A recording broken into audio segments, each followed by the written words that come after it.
Good evening, everybody. Please be seated.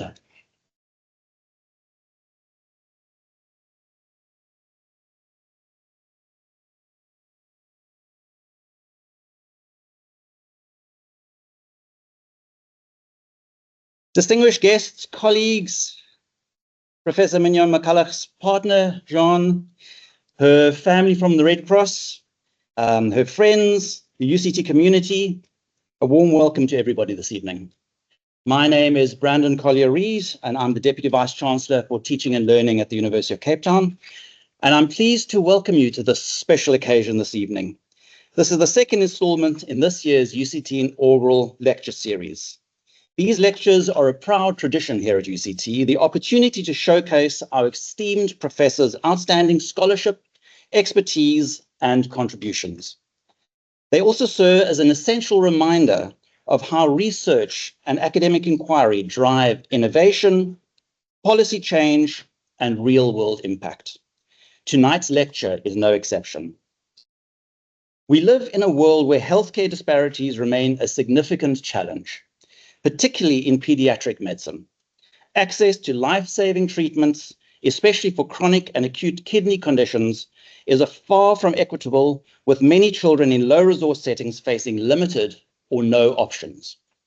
This makes Professor McCulloch's work profoundly relevant today.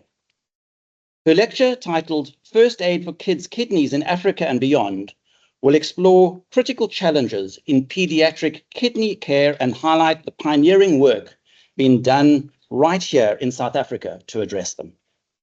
By championing alternative, accessible forms of dialysis and training specialists across the continent, her research saves lives and shapes the future of pediatric nephrology. This lecture is particularly significant because it speaks to the broader role that academic institutions like UCT must play in addressing global challenges. Through research like Professor McCulloch's, we find solutions tailored to the reality of different healthcare systems, solutions that do not merely replicate models from high-income countries, but instead adapt and innovate based on local needs. This is the essence of African-led healthcare advancements that have the potential to influence global practice. At UCT, we take great pride in fostering research that advances knowledge and drives meaningful change in society. We are in the business of unleashing human potential to create a fair and just society. That is what our Vision 2030 is all about. Professor McCulloch's work exemplifies this vision, demonstrating that academic excellence and social impact are inseparable. I want to extend my gratitude to all of you for being here to support and celebrate this milestone in Professor McCulloch's distinguished career. To our guests, colleagues, and Professor McCulloch, thank you for joining us in the celebration of academic excellence and impact. Without any further ado, let us proceed with what promises to be an engaging and enlightening lecture. I now call on Karen Begg to the podium to formally introduce Professor McCulloch. Thank you.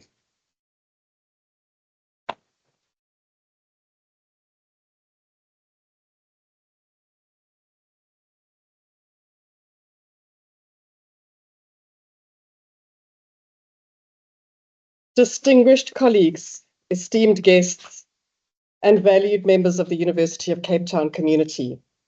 Today we gather to celebrate a remarkable journey of medical innovation, compassion, and unwavering commitment to child health in Africa. As we prepare to hear Prof. Mignon McCulloch's inaugural lecture, First Aid for Kids' Kidneys in Africa and Beyond, I am profoundly honored to introduce a true pioneer who embodies the spirit of African solutions for African challenges. Africa stands at a critical demographic crossroads. With 70% of sub-Saharan Africa under the age of 30, we are home to the world's youngest population, a demographic dividend that demands innovative healthcare solutions. As Senegalese President Macky Sall, chair of the African Union, wisely observed in 2022, caring for our youth is the best investment we can make for the present and the future. Prof. McCulloch's work directly addresses Sustainable Development Goal 3, ensuring healthy lives and promoting well-being for all at all ages, with a laser-focused commitment to pediatric healthcare. President Paul Kagame's powerful words resonate deeply with her mission. The major problem is that Africa's story is written from somewhere else and not by Africans themselves. That is why the rest of the world looks at Africa and wants to define it. They want to shape the perception about Africa. The best that we can do for ourselves is to own our problems, own our solutions, and write our stories. Prof. McCulloch has not just spoken these words, she has lived them, writing a profound healthcare narrative of African innovation and resilience. Prof. McCulloch's personal reflections in the acknowledgements of her recently completed PhD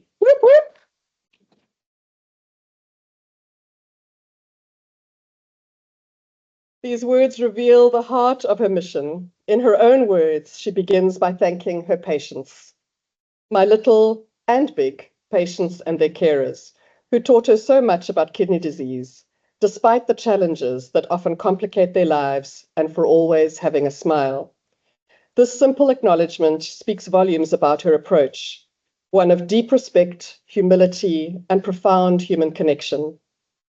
In the words of the great Kenyan leader, Wangari Maathai, in the course of history, there comes a time when humanity is called to shift to a new level of consciousness, to reach a higher moral ground. And certainly we need that more and more in this day.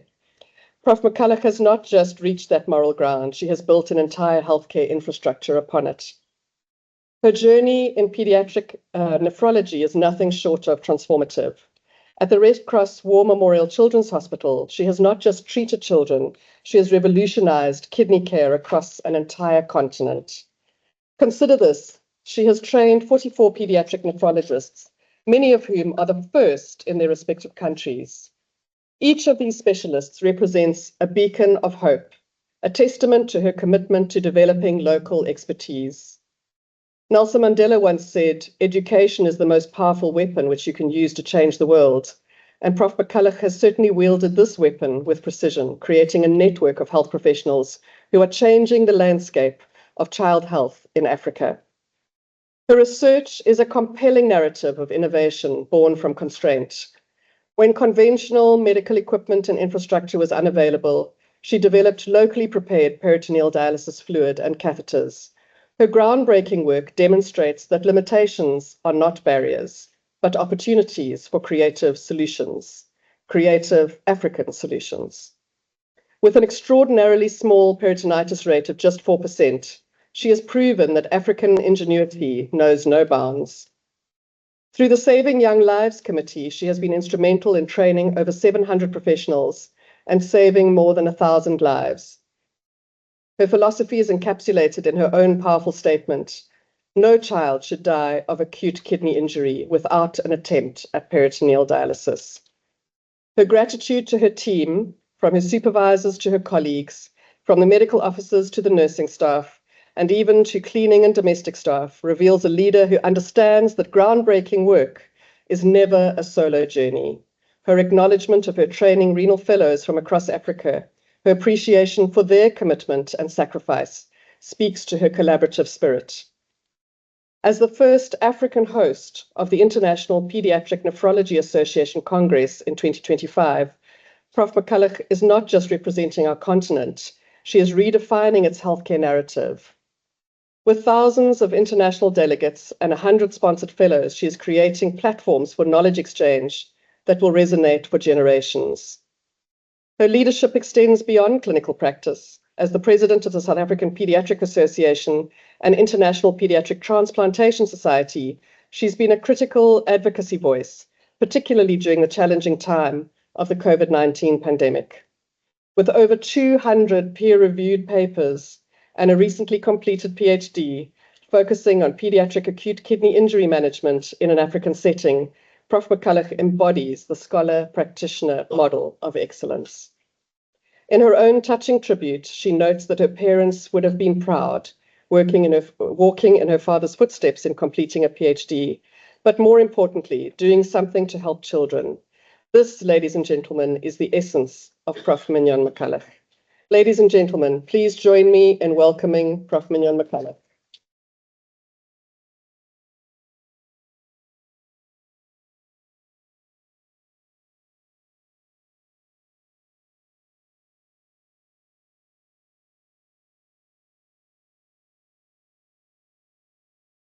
Thank you very much, Karen, for an amazing introduction. I'm not sure I know the person you're speaking about, but let's give it a go. Dear colleagues, thank you very much to the university for bestowing this amazing honor of this lecture and for coming at the end of a long day. And to all of you who I'm sure have not had an easy day. Some of you have been up all night with transplantation issues. But thank you for coming to support me in what has been a journey of children's kidneys. If I can have permission, I'm going to take this wonderful hat off and I'm going to pass it round so people can try it on themselves. I hope I'm not disrespectful, but it's a little bit tight. So recently I went to a wonderful talk by a colleague who started his presentation by thanking his team instead of ending it. And I hope that tonight my presentation is a journey of what we as a team have actually achieved. And these are just some of our team, the guys who've got hearts, Peter, Ashton, Christelle, Deveshni, those are the seniors, and the rest are just all wonderful fellows, some who are sitting in the room, and other colleagues from the adult world, from the surgical world, from the ICU. And this is not something you can do on your own. This is definitely all about teamwork. So a few weeks ago, we celebrated World Kidney Day. And why is that important? It's important to raise awareness about our amazing kidneys. They're slightly vulnerable organs. That's why you need two. It's important to look out for diabetes and high blood pressure. It's important to do screening systematically and to then encourage preventative behavior. We need to educate medical professionals because I'm not sure that we're doing it well. And we then also need to inform local and national health authorities. And when we can't get it right, then we need to have organ donation and transplantation available. And I'm aware of the fact that there are two big teams not here tonight because they're busy doing a kidney transplant and a liver transplant as we speak. So what did our team do at the Red Cross Children's Hospital? Our ward, our nursing staff, our cleaning staff, our domestic staff all went downstairs and we did screening for a morning. We did blood pressures on everybody who walked through. I think our management were a little bit nervous, like, what's going to happen if you find a high blood pressure? But we had little referral slips and we sent them all to the various people, but you can see some happy faces. And these are the golden rules, all about what you should do to look after your kidneys.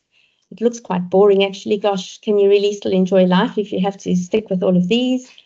But the important thing is that currently 1 in 10 adults will be affected with kidney disease. And in 2040, it will be the 5th leading cause of lives lost. And so if you take nothing away from this lecture, please will you go for an annual blood pressure and urine dipstick check. Do it in the month of your birthday so that you don't forget. And then I've actually had a successful lecture. So I'm aware of the fact that there are quite a few non-medics in this room and you are very welcome. And so just to remind you that when kidneys don't work, you get dialysis, which is a form of washing your blood and also getting rid of excess fluid. Dialysis doesn't fix them. It just supports them. We know about 2 kinds of dialysis. Most of you have heard about hemodialysis, but I'm going to introduce you to peritoneal dialysis as well. So hemodialysis, the blood runs through the machine and through your veins. And if you're a child, you often have to go to theatre and have a little hemodialysis catheter put in, but it means no swimming, no kayaking so that you can get wet, difficult to have long baths. And if you ask people what is dialysis all about, this is the conventional dialysis setting that most people will think about in the first world.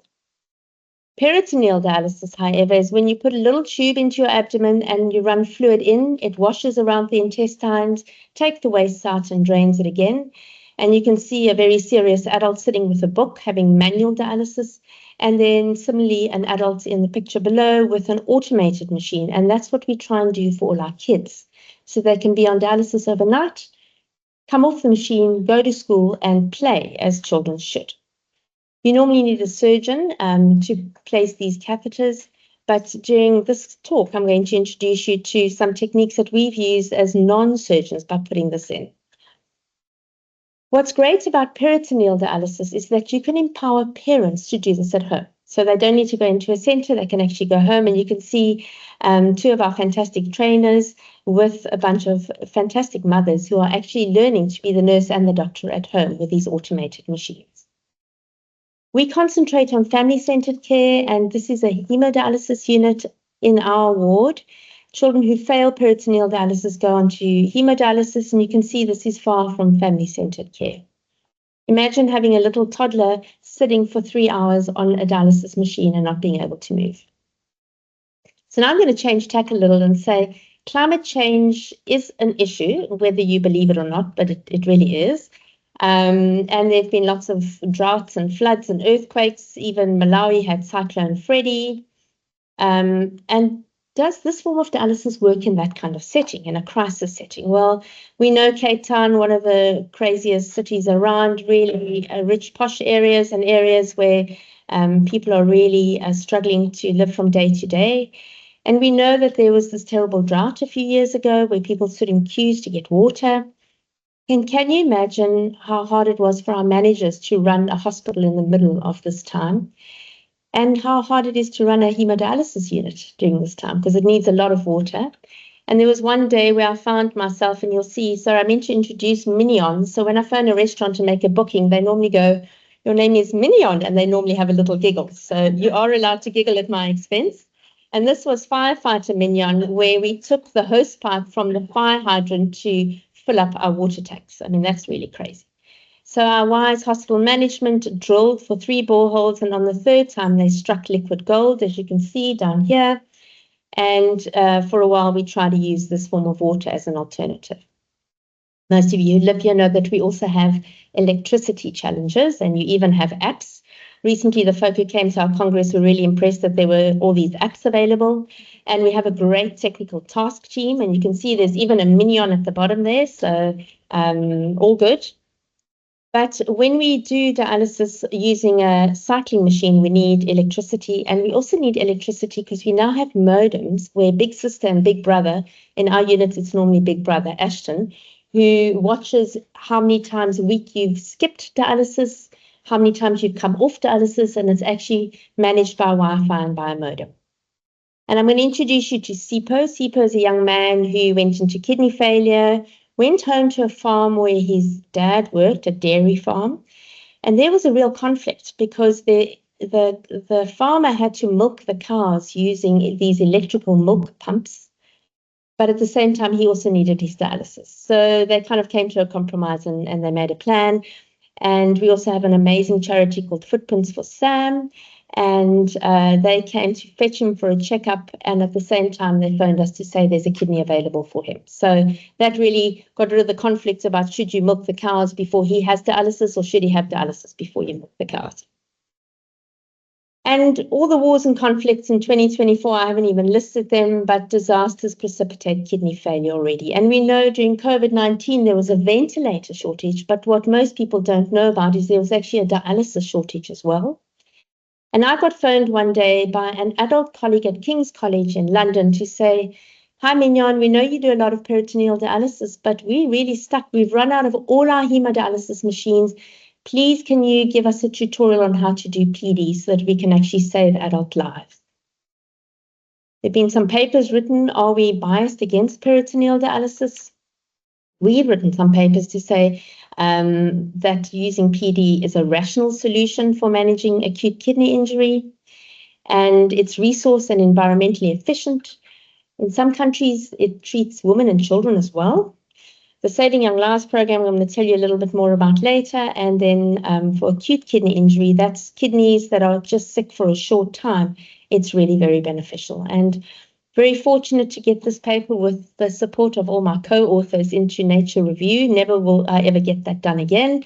But just looking at improvements, access to piped drinking water, global antiretroviral therapy, insecticide nets, primary school enrollment has improved, global births with skilled health professionals, extreme poverty is going down, and vaccination coverage was going up until COVID came along.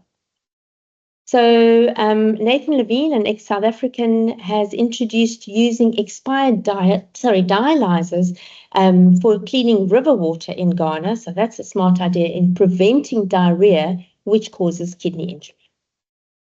So we have a very nice ICU at Red Cross. We see a lot of children every year. 3.5% of those kids require dialysis. And when you walk in, you can see a bank of technology. I'm not even going to tell you about all those equipment, but this is one child who was in a car accident, and I think we wheeled out every single piece of equipment that we had, including, front and foremost, a dialysis machine. What do we do for neonates? So we've even got premature babies that can go onto hemodialysis machines. So we've just been the only center in the whole of Africa with this little orange machine. It's a Carpe Diem, it's Italian, it's not great, it doesn't do cappuccinos, but it's quite good at actually running dialysis. But the problem is, across the world, acute kidney injury is largely supportive, so it doesn't actually fix it. And we know that most people actually give a lot of fluid during resuscitation. They then give more fluid during maintenance and then spend the rest of the child's time in ICU trying to remove that fluid.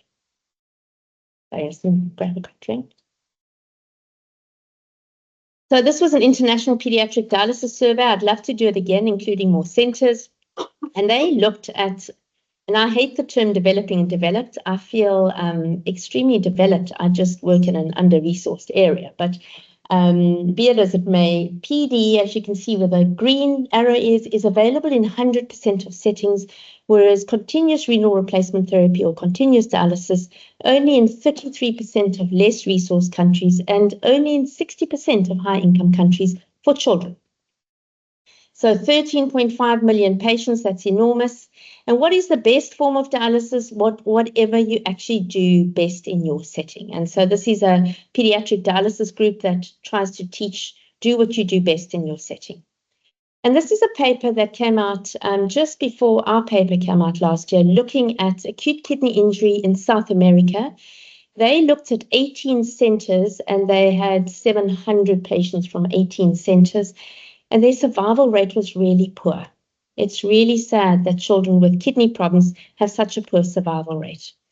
So thanks to this enormous group of co-authors on a paper-based database, not RedCap, paper-based, over 20 years, and in one center, similar numbers to that paper out of South America. So we're really proud of 600 cases with a survival of almost 60%, in the bigger kids, 70%. So just looking at a much better survival, looking at peritoneal dialysis on the whole. So we broke it up, 600 patients, most of them were quite little, under 9 months or under a year and less than 5 kilograms. What conditions did they have? Some were born with cardiac problems, some had kidney problems. Sepsis and shock for non-medics is bad infection, and oncology is malignancies. And when we looked at it, we saw that we had almost 80% of the kids got peritoneal dialysis that we started at the bedside. So not surgeons, but medics. And when I showed some of my surgical colleagues this, they said, oh, wow, gosh, we didn't know you were doing that much peritoneal dialysis at the bedside. The bigger kids, if their peritoneal dialysis didn't work, then they needed to go on to hemodialysis, and that was 20%. So just to show you, on the far left is a little baby with a little drip sticking out of his belly. And on this side is a baby who's had to go to theatre. So that means having anesthetics and spending some time in theatre, putting in lines and peritoneal dialysis catheters. So what did we do that was different? We always had our surgeons on standby, but on the whole, we had pediatric kidney specialists in 50% of the cases and our fellows in 36% of the cases. So 85% were put in at the bedside by us, non-surgeons, without having to send the kids to theatre. And did they do okay? Well, what kind of catheters did we put in? We put in these little Cook catheters, so they're little pigtail catheters, not surgically inserted. We did have about 10% were surgically inserted, but the majority were bedside. And you can ask, well, how long did these kids spend on dialysis? Did they spend weeks and weeks? Well, actually, 70% were on dialysis for less than 7 days. So what we're saying is if these kids come in with diarrhea, dehydration, malignancy, we can dialyze them for a short period of time and then get them back to basics. What were the complications? Mainly blockage or poor drainage. We had bladder perforation in 2 cases because we forgot to put in a urinary catheter before we put in the PD catheter. So Overall survival, almost 60%. The neonates did worse, which is not unsurprising. The bigger kids did much better. And if you look at it, we did predominantly peritoneal dialysis in the small kids.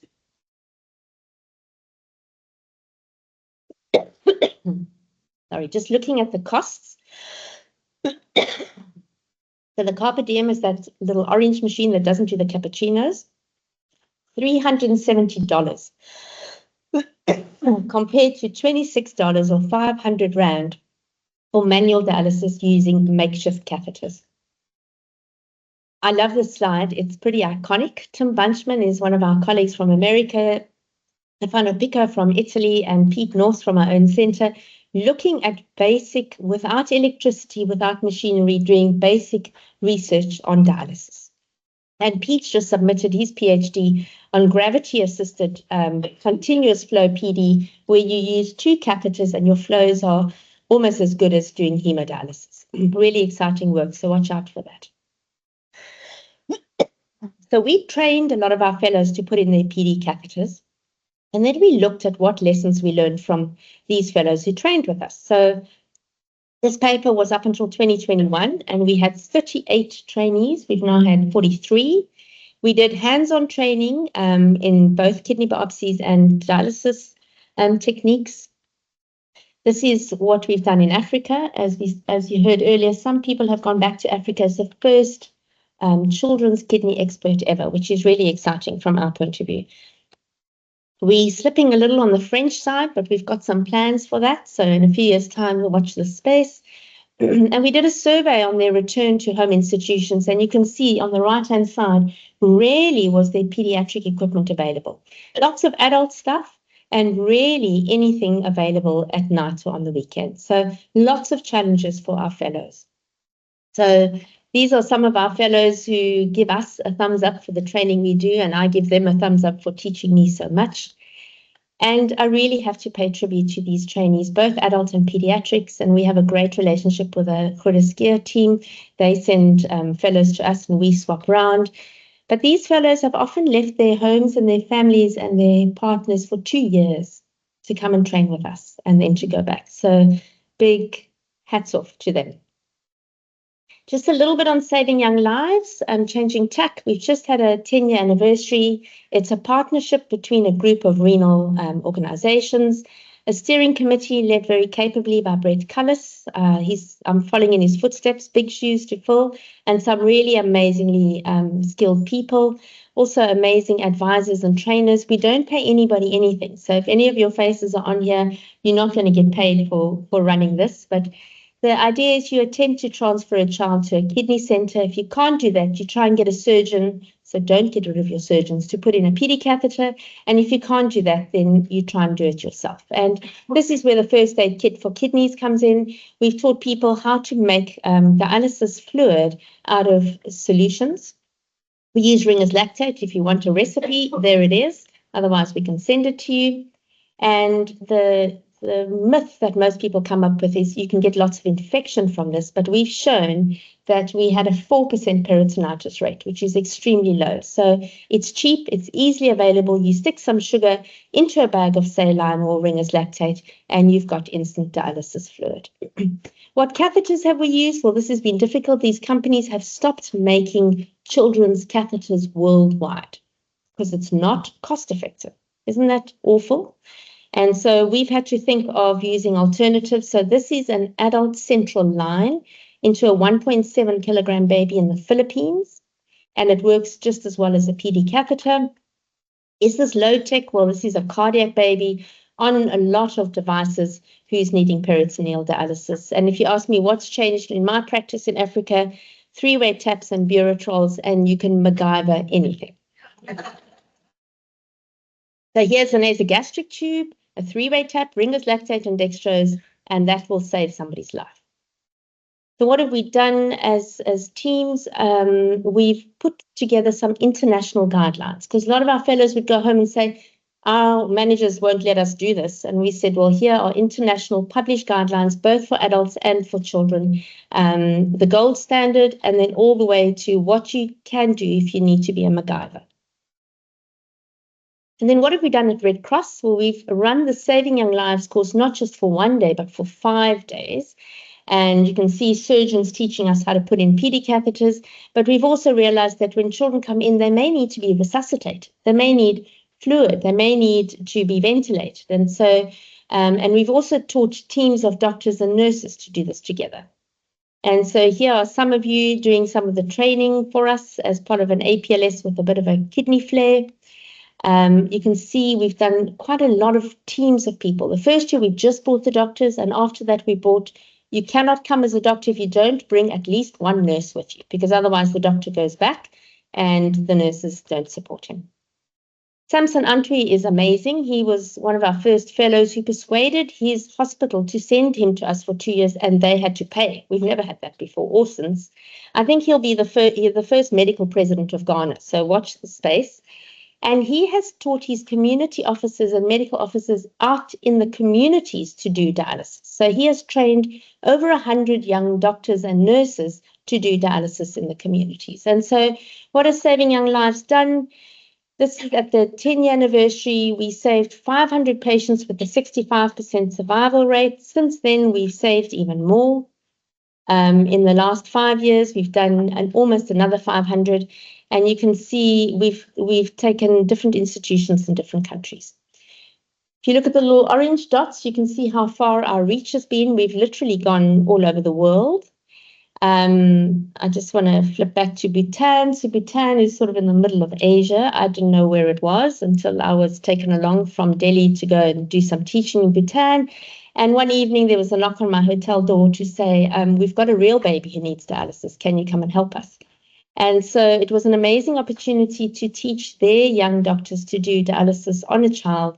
You can see the whole team was involved. They were really excited, and that started their dialysis program in Bhutan. We've taught this in Southeast Asia. We use pork bellies, not real children, but pork bellies. You can see during COVID, we were all wearing masks. We've taught this in South America. Recently, we taught it in Fiji, where there isn't a single children's kidney doctor in any of the Fijian islands. Again, teams of doctors and nurses together looking at case studies. And again, while we were visiting the hospital, there was a baby with sepsis and acute kidney injury who needed dialysis. And so we taught them on the ward round how to do it, and they're now managing their own children with a really good outcome. So from an academic point of view, my take-home message is that there's definitely a role for peritoneal dialysis and acute kidney injury. We do PD first before we do hemo, and we do what they call acute start. So we'll always put in a PD catheter and start straight away. Disasters prompt innovation and improvisation. So all those really high-income countries have often been in touch with us and said, please can Saving Young Lives come and teach us, because we need to know how to do these basics. And as you heard earlier, I say no patient with AKI should die without an attempt of PD. Use local solutions for local problems, and you can all make a difference wherever you are. And then just moving on from Saving Young Lives, what I've learned is that advocacy is super important. So when I've gone to some of the countries, I've ended up meeting some of their ministers of health. And here you can see in the center is the president of Fiji. What an amazing floral neck piece he had. It was really quite impressive. And he was a very innovative man who really believed that kidney disease is something to be taken seriously. And so it was great to have him at the Congress. Other advocacy, so we had the first president of the International Peds Transplant Association in Africa. That was quite a big thing, because up until then, it had only ever happened in the Northern Hemisphere. My presidential congress was flipped 6 weeks beforehand to a virtual meeting, but we then did the next one as an in-person. And it's amazing what a difference a year can make. So you can see on the left-hand side, we are toasting the opening of the Congress online with champagne during the COVID era. I was determined to make it fun. And on the right-hand side in Austin 2 years later. And what a dream come true, not only for us, but for all the African fellows, to actually host the International Pediatric Nephrology Congress in Cape Town at the CTICC, the scientific committee on the top right, a really funky banner, just under 1,000 delegates from almost 100 countries. And you can see how many posters and invited lectures there were. Big thanks to Sue McGuinness, Chibo, and Tracy for their help, and also to the CI and the international guys. And we had VIPs at our opening ceremony, and you can see there are some really important people. I was so honored to have Keith Clutie come and talk, and we had the Dean, we had Rudzani, we had all our managers, and then we had some special people like Jan Wichlinghuysen, who started renal at Red Cross, together with Derm, wasn't there in person, but we had you there in spirit, as well as Peter Thompson, who is a similar doyen. So really exciting. It was fun. We had the Zip Zap Circus as the opening event, and because their story was so powerful about learning to become circus artistes, at the end of the opening, there was a standing ovation, and people were actually shedding tears, which I thought, wow, that's amazing to really make people feel that South Africa is a special place. And there you can see Jonathan and Rukshana and Bashir together with Brett Cullis. 100 travel grants. I've never been to a congress where we've managed to pull 100 people from all around the world. What did the trainees do? Well, we actually had I don't want to call it a post-mortem, I'm going to call it a celebration of all our fellows who've been at Red Cross, who came together and shared and encouraged. And in the beginning, it started off, well, I don't have this, I don't have this, I don't have this. And by the end, it was, wow, but look at what we've done. So really exciting. We had the first nursing ever session at an IPNA meeting, which I was very proud about. Grania Welsh, who I believe is online, together with Sanya, Jessie, Ilana, Bongi, and also the Evelina Children's team. And that was really exciting. We also had an adolescent clinic workshop after the Congress, and we had a whopping 70 people come to that. So thank you to the Grooteskier team and to Zax for coming and doing that. And we again had a Saving Young Lives in English, and for the first time, a Saving Young Lives even in French. So lots of practical skills. And then we asked all the guys who came from high-income countries to bring their expired hemo and PD catheters along. I had to fight with a few customs officials, you can imagine, and they must have brought over 1,000 catheters, and people then went home with those expired catheters to use them as peritoneal dialysis catheters. So really exciting. So here's just some fun pictures. Great in the top, your top right-hand corner, to see Ethwako from Malawi, and Lucille and Mike, who are his sponsors, based on the Nick Barclay Foundation. And you can just see many people just having a great time, old friends and new friends. And then in the last few minutes, I'm just going to share, because I know there are quite a few of our lovely registrars and junior doctors here. What would I tell my younger self? This is my view on life. Is my glass half full or half empty? Whichever it is, remember, glasses can be filled. So if you're feeling like your glass is half empty, you can fill it up and then it can be completely full. My view of growing up, embarrassing, isn't it? But anyway, there it is. My parents brought me up to believe that I could do anything that I set my mind to. I think my dad would have loved a son. He had 2 daughters, myself and my sister Michelle, and we were on the roof and we were painting and building crooked walls and all kinds of stuff. But I really believe that I could do anything that I set my mind to. When you ask people, why do you want to become a doctor, nurse, allied health professional? Well, they always say to help the world, to save the world because you're smart. But I would say pick things that are of interest to you, that can help with your career goals. Reach for the sky, but stop and pause intermittently and remember to care for yourself. And that's something that I've had to learn in my fairly long career. So you want a career in healthcare, you want to do pediatrics, and then you want to do transplant. Are you crazy? 24 hours a day, clinical, there's got to be some research in there. You've got to have time for your family, your Red Cross family, your personal family, and you need some time for yourself. And so I have a lovely sister, Michelle, and her very supportive partner, William. I don't see her nearly enough because she lives in that bustling metropolis of Pretoria. I also have 11 godchildren. Some people collect stamps. I collect lovely godchildren. I have a very supportive partner who's also in the transplant industry, crazy, and his lovely children, Cedric, Ivana, Alexia, and Kobe, and grandchildren. Early career, keep an open mind, try everything once. Doesn't mean you have to do it again and again, but get involved and recognize opportunities and discover what interests you. I've been very lucky. I've worked all over the world, and I've taken the good with me and I've left the bad. Go to congresses because they're great places to meet people. And you can see there's some very strange people who don't really look like this, but it's fun to meet people. And so I've worked in the UK for a long time, and my home has been the Evelina London Children's Hospital, and Manish Sinha recently had his inaugural 2 weeks ago, and a big shout out to him and the whole team from there. Maggie Casewell, who some people have secretaries, I have a travel agent, and she's really fabulous. And I also spent some time working in New Zealand, but I've tried to leave South Africa, and every time I've ended up coming back here. So I guess it's where I'm going to stay. Have mentors. Ask if you don't know. Be enthusiastic. And it doesn't matter whether you've got a male mentor or a female mentor, but I think kindness is something to look for in your mentor. And these are just some examples. And I'm sorry if I haven't included you guys and you've been my mentors, but you guys on this slide really rock. These are amazing ladies as well who I've always looked up to and have really guided my journey, and they've been super kind. Meet Noreen and Maria. Maria is in the audience somewhere. These are ladies who are a little older than 60. Noreen's my godmother. She was my mother's best friend. And wow, they live life with a gusto. And if I can live my life with half as much gusto as you, I'll have achieved a lot. Reach for the sky. It doesn't matter gender, race, class, disability. Chase those opportunities, believe in yourself, and advocate for others. And this is a picture of our annual children's transplant party.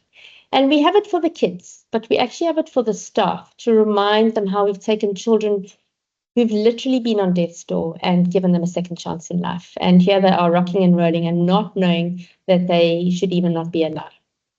How do we manage our lives? Prioritize and don't feel guilty. I always say family first. So ask for help. If you've got a sick child, partner, parent, dog, I have 2 badly behaved cats. And I have lovely neighbors who really are just there for them. I have lawyer friends, and I have the very special Ingrid, Jeff, Tallulah, and Romeo sitting in the front row. You guys look after me amazingly. Thank you so much, and it's really special to have you guys here. Your CV, start early, keep up to date. There are all those categories you need to look at, and you need to decide, are you going to be a clinician or a researcher? But I think we manage to do both sometimes. And I love this picture because at the top are some very senior people. In the front are now some very senior people and the future leaders of this world. So a special shout out to Omar and to Zama, who are busy with our kidney transplant. So I would have loved to have had them, but they're here in spirit. Congresses and workshops, go for it. Try and get there. Realize that the kids you are struggling with is what everybody's struggling with. Make friends. It was so nice after our Congress. People said it was really useful to make contacts of people so that you could collaborate and meet the greats. You'll find they're often fairly nice and normal people. And don't be shy to ask questions. And just some pictures of some South Africans having a good time. Socially, hang out with medics. They can help you debrief, but at interviews, I always ask, how do you cope with stress? And I give an extra mark to a candidate who tells me they have a professional counselor. We do tough stuff in medicine, but also hang out with non-medics because they keep you grounded. So here are some of my medics. One of my favorite families in the bottom left, the Abelsons, spending Christmas with them. Rowena Pan, some of my closest friends. The Christmas Club, some of you are here, and some of you are not medics, and it's just wonderful to be with you, and my friends in the UK as well. But do some crazy stuff. So Liesel, thank you for dragging me out onto mountains and getting me hiking. Judy, you are the dog whisperer, and I have 2 god dogs. I haven't gone climbing Lion's Head and doing yoga at dawn for a little while, but I do swim at dawn quite often. Make sure you've got a balanced life. So my 2 cats, the one spends a lot of time watching crazy videos about how to put in a PD catheter, and the other one just loves rugby. So I also hang around with some posh people who are actually really nice. So thank you for coming to this. I appreciate you being here. I have a very wacky group of ladies who keep me so balanced, the Jacob's Ladder crowd. And I just love my Wednesday mornings. I wouldn't survive without them. And thank you for coming to this. So success in end result is not the objective. Enjoy the journey on the way up. Teamwork, those ladders and chains. On the way down, don't forget to look at the view. And what are our 2 big projects at the moment? Orgamites, teaching children between 5 and 11 about mighty organs. and why you need to look after them, like the kidney, the heart, the lungs, the liver. And when you are not needing your mighty organs anymore, what you should do is be kind and leave them for other people. Isn't that amazing? So we had the Orgamite heart wandering around Red Cross. And then adolescents. Who of you have had adolescents in your home at some point? They're tricky, aren't they? And they really do fall between the stools of the healthcare system. A big thanks to Paul Harden, to Zakira, to Zibia, to Nikki, to Bianca, to Jackie, for just being there. And Paul Harden brings a group of youngsters out to do the Argus every year. At the bottom here, the Stepping Stones, Liesel and Alexia, thank you for setting that up. And a crazy woman who used her last year's Argus to train for this year, which is not enough, whose godson did it in almost a half or a third of the time and would not be seen dead cycling with his godmother in a tutu and a unicorn hat, cycling for the adolescents, but also cycling for Footprints, for Sam, for Melissa, and for Fred. And so thank you from our patients who've had transplants. This is what it's all about, and I have permission from their parents to share this. And just want to end on saying, wow, we've got an amazing team. We're very lucky in the ward we work. We have renal people, we've got GIT and liver people, we've got neuro people, we've got surgeons, we've got domestic staff, we've got cleaning staff who will clean you into non-existence. The problem with our ward is the floors are so clean that they're slippery sometimes. Porters, and then you can see my two bosses on the left-hand side, Gail, our admin, and Sanya Naidu, our sister in charge. So if you can't read this, it says, if you're sick, it's the best options to come here to Red Cross Children's Hospital. The nurse are very kind. Don't worry about that. I'm sorry if I forgot you, because I see so many people I should have mentioned, but I am a bit of a dizzy blonde. And just in closing, you've got one life, just one. Why aren't we running like we're on fire towards our wildest dreams?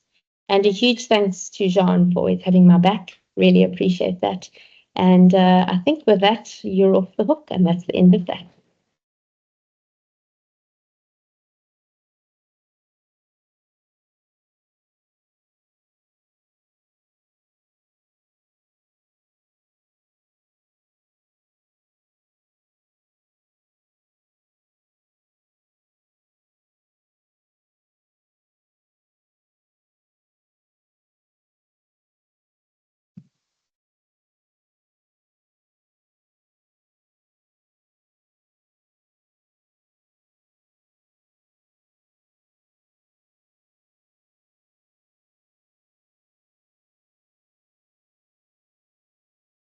Wow, that was inspiring. The number of lives that you've just touched across the world is quite something. That really is an amazing story. Thank you so much for sharing with us. I'd now like to call on Prof. Arjun to come and deliver the vote of thanks.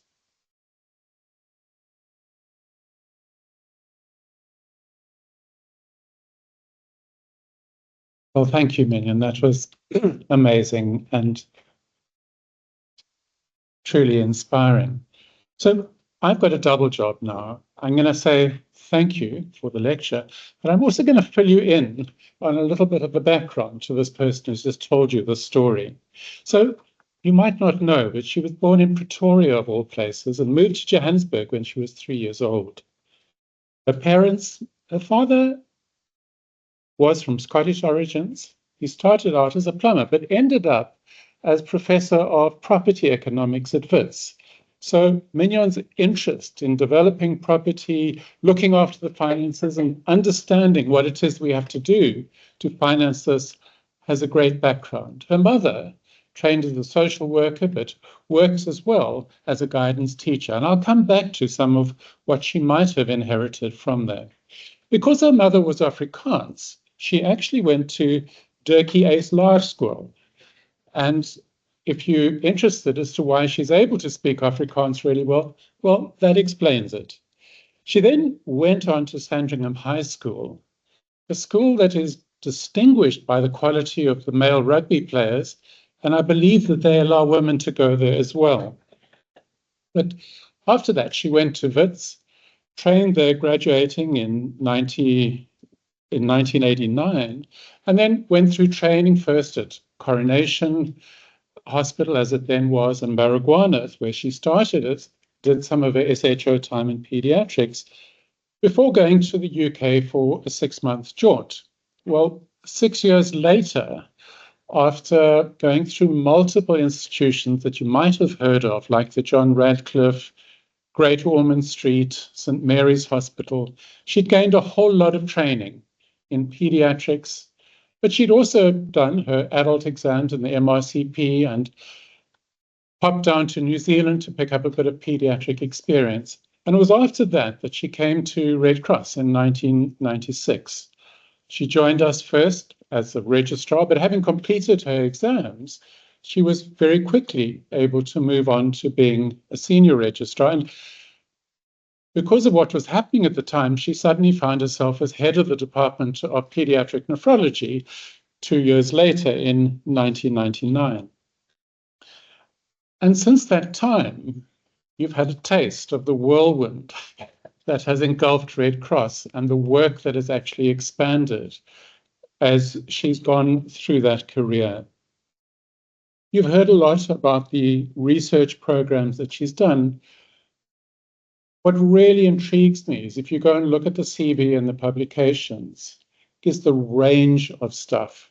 You've heard about her work caring and identifying for who needs treatment, who are the children in need of renal therapy across the world, and ways in which we can provide that therapy. But there are all sorts of other papers on the genetics of rare conditions, on strange conditions that rarely appear here and have names that come from Japan, like Takayasu's disease and so on. And the other feature about her research work is the collaborative nature of it. She has collaborated with people all over the world, bringing together that knowledge and applying it to children. So you've heard something of that research work and some of the clinical work that she's done. You've heard about the development of dialysis services at Red Cross. But what you haven't heard of is just that we have gone from doing predominantly peritoneal dialysis, which is entirely appropriate, and we've done it really well. But suddenly, there's a wide range of every form of renal replacement therapy that you can think of, with high tech all the way down to providing hemodialysis for tiny prem infants. That's taken an enormous amount of work, developing the teams who can do that, putting the equipment together, and developing incredible skills at things like vascular access, controlling and managing those services. But those services haven't only happened at Red Cross. She's worked closely with the team at Tygerberg so that there's been a renal team that has developed across the whole platform that covers children. And she touched on it, but she picked up on the needs of adolescents, because as these children get through their renal disease in childhood and grow into adolescence, they suddenly find this hole in the service because the adults don't have the experience to look after them. They're supposed to leave Red Cross when they're 13, but Kritska doesn't really cope with 13 or 14-year-olds. So she's thrown heart and spirit into creating a space where adolescents can feel safe, where their needs are met. And it's not just for the renal services, it's for adolescents in pediatrics. She's also brought some older children to Red Cross. And I think the oldest child that I can remember her bringing into the ICU was a mere 26 years of age. But not only has she worked in the clinical sphere, she's done an enormous amount of the organization behind the scenes. To provide those services, you have to persuade people to give you the drugs. And so she sat on the drugs and therapeutics committees in the hospital in the province for years. She's fought tooth and nail for access to some unbelievably expensive drugs. But why should our children not have those when the rest of the world can afford them? And so she's been a huge advocate for the rights of children to have the services that they need. I won't tell you about the hours that she's worked clinically. She mentioned about the transplants that are happening at Red Cross now. What she didn't tell you is that she was working half the night, counseling the people who were putting their children forward and trying to make sure that people were prepared and everything was in place. And I can't tell you, over the 30-odd years that I worked with Mignon, how many times we met at the hospital at midnight in the early hours of the day as she fought her way to make sure that all the children in her care received the care that they really deserved. So, research, clinical work, well, what about training? I think you've heard something of her passion for training with the 40 African pediatric nephrologists that have been trained. What she didn't tell you about is the passion for teaching undergraduates about renal disease. And you know what? Renal disease, to most of us, isn't that interesting, but she can make it sound exciting. With fluids, with fluid balance, with all sorts of clinical features, and can get people enthused and on board for this particular theme. At a postgraduate level, she's taught so many registrars, specialists, but she also developed the DCH course at Red Cross, which meant that a whole bunch of SHOs actually got to get some qualifications in pediatrics, and that's gone on. If you look at training courses, she's one of the leaders of the Advanced Pediatric Life Support course in this country and has run courses right across the country involving thousands of people over the last 20 years. But she also teaches on the pediatric basics. She teaches simulation. And during the COVID crisis, who was it that I chose to go around and make sure that every member of staff in the hospital knew how to put on their PPE properly and safely and look after themselves? Mignon was the ideal person because she went everywhere and could get everyone on board. But this is what we need to do to look after ourselves. You've heard about the Saving Young Lives. And again, what I'd really like to emphasize is the way it doesn't make sense to just teach a physician how to do something. You've got to teach the entire team. So you have to get the nurses, the renal technologists and technicians who've also been brought into the team. And so Mignon has had an extraordinarily wide view of training. But what about organization? Because this stuff doesn't happen by mistake. And so if you go and look at the hospital, she's been on just about every committee that I can think of, always fighting for the clinical needs of those children. What about the trust, the Children's Hospital Trust? She's a board member. She's part of the finance team. And I'll tell you what, if they need to extract money from a donor, that's the person they send because of the passion, the enthusiasm, but also the clear expertise and understanding of what she actually does. And you've heard a little bit about her leadership in areas like the South African Pediatric Association that went from being a very small, quiet organization to a group where last night on a webinar, there were over 350 people on the webinar because of the teaching and training and the enthusiasm that she's managed to put together. And you've also heard about the International Transplant Association, International Pediatric Nephrology Association. She didn't tell you about the major awards that she's had from those in recognition of the teaching and the work that she's actually done there. So what about personal? I mean, you can't imagine when that's happening that she can do anything else. And Mignon did talk to us a little bit about how to keep some sort of balance. Well, what does she do? Well, she has 11 godchildren. I don't know how many god animals she has. She has been known to go surfing with the godchildren, but I think they're better than her nowadays. She does the Argus cycle tour. I think she trained last year for this one, but she still finished it, albeit in a tutu with a unicorn trip. And if you want to catch her during the day, you can meet her at sunrise at Dalebrook on Wednesday mornings or at Sea Point on Saturday mornings. So she has brought an enormous enthusiasm and a balance to this work that she's done. I think as I close, I refer to her mother being in the social work area, and please forgive me if I get my pronunciation wrong, because I'm told that the Xhosa word for social worker is nonhla lonhle. But what the word means is someone who puts it right.